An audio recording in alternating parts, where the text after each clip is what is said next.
हिमाचल प्रदेश में चुनावों से पहले प्रदेश की राजनीति में परिवारवाद की एंट्री हो चुकी है।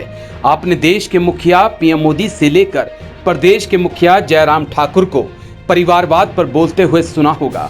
आपने सुना होगा हमेशा बीजेपी के बड़े नेता कांग्रेस नेहरू परिवार को परिवारवाद के ऊपर घेरते हैं। आपने सुना होगा कैसे मंच से पीएम मोदी कांग्रेस पर परिवार की पार्टी होने का तंज कसते हैं।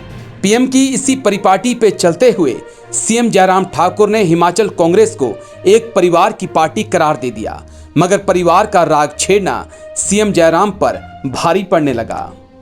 लेकिन सवाल इस बात का है कि क्या बीजेपी के नेताओं को कांग्रेस में ही परिवारवाद दिखता है? क्या बीजेपी में दिखाई नहीं पड़ता? जब बीजेपी के परिवारवाद की बात करेंगे तो आप भी सोच में पड़ जाएंगे और बोलेंगे अच्छा ऐसा भी है। पहले बात हिमाचल की राजनीति में दो चेहरे ऐसे हैं जिनके बिना हिमाचल की राजनीति की बात नहीं हो सकती। ये दो चेहरे स्वर्गीय वीरभद्र सिंह और पूर्व मुख्यमंत्री प्रेम कुमार धूमल के हैं। अब मुद्दे की बात यह है कि दोनों के ही परिवार राजनीति में हैं। कांग्रेस की तरफ से जहां प्रतिभा सिंह प्रदेशाध्यक्ष और सांसद हैं, वहीं विक्रमादित्य सिंह भी विधायक हैं और इसी पर सीएम जयराम ने कांग्रेस पे तंज कसा था।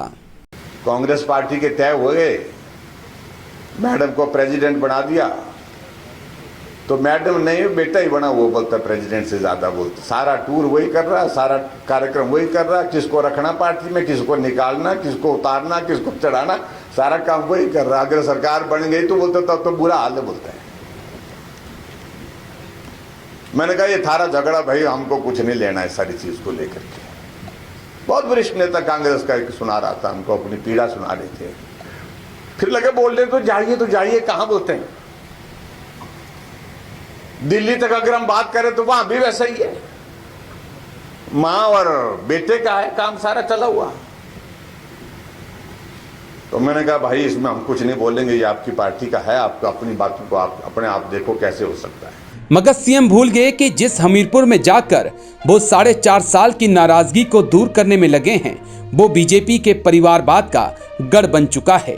प्रेम कुमार धूमल मुख्यमंत्री रह चुके हैं, उनके बेटे अनुराग ठाकुर बीजेपी से सांसद हैं और अरुण धूमल बीसीसीआई के कोषाध्यक्ष के पद पर तैनात हैं। जब कांग्रेस नेता विक्रमादित्य सिंह से सीएम जयराम ठाकुर के सवाल पे जवाब पूछा गया तो उन्होंने इशारों में क्या कुछ कह दिया, सुनिए जरा। उसके ऊपर आप देखिए, मुख्यमंत्री जी की निगाहें कहीं हैं, निशाना कहीं है। मुझे पता है उनका, मैं उनकी पूरी कुंडली जानता हूँ। वो जो है बातें कांग्रेस की कर रहे हैं, मगर उनका निशाना जो है वो हमीरपुर पे है। तो इसका जवाब जो है माननीय प्रेम कुमार धूमल जी उनको देंगे। अब बात बीजेपी के परिवारवाद की। अब जो नाम मैं आपको बताने वाला हूं वो आपको चौंका सकते हैं। दरअसल हिमाचल की राजनीति में परिवारवाद जो है बीजेपी का, वो तो मैंने आपको बता दिया, लेकिन जरा अब केंद्र सरकार में भी सुनिए कौन कौन से नाम जो हैं बीजेपी में परिवारवाद से जुड़े हैं।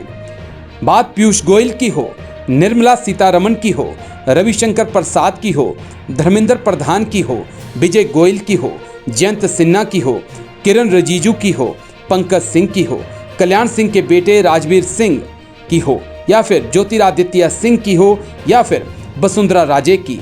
अगर और गहराई में जाएंगे तो बीजेपी के परिवारवाद की लिस्ट और लंबी होती चली जाएगी। हाँ, माफी चाहूंगा, एक नाम तो छूट गया, बीसीसीआई के सचिव जय शाह का, जिन्होंने कभी बैट पकड़ा कि नहीं पकड़ा ये तो मुझे नहीं पता, मगर बीसीसीआई पे आज वो राज जरूर कर रहे हैं और वो गृह मंत्री अमित शाह के बेटे हैं। और अगर बेटे ना होते तो क्या वो बीसीसीआई में होते? मैं परिवारवाद पर कांग्रेस के प्रदेश प्रवक्ता विजय डोगरा ने बीजेपी से जो सवाल किए, शायद ही बीजेपी कभी उनका जवाब दे पाए। कांग्रेस का परिवारवाद दिखता है, अपना परिवारवाद नहीं दिखता है। और कांग्रेस का परिवारवाद इसलिए दिखता है कि कांग्रेस जो कहती है वो करती है, और इनको अपना परिवारवाद, चाहे वो अमित शाह जी हो, चाहे राजनाथ सिंह जी हो, चाहे आदरणीय प्रेम कुमार धूमल जी हो, ये परिवारवाद नहीं है। और बहुत से ऐसे लोग हैं, मैं किन किन के नाम गिनाऊं, जो भारतीय जनता पार्टी में जिनके पिता भी राजनीति में है, बेटा भी राजनीति कर रहा है। तो देश की राजनीति का कड़वा सच यही है कि बात कांग्रेस की हो या बात बीजेपी की हो, दोनों ही पार्टियां परिवारवाद का शिकार हैं। हालांकि बीजेपी को कांग्रेस का परिवारवाद तो दिखता है, लेकिन हमीरपुर से लेकर दिल्ली में बैठे नेताओं का परिवारवाद नहीं दिखता।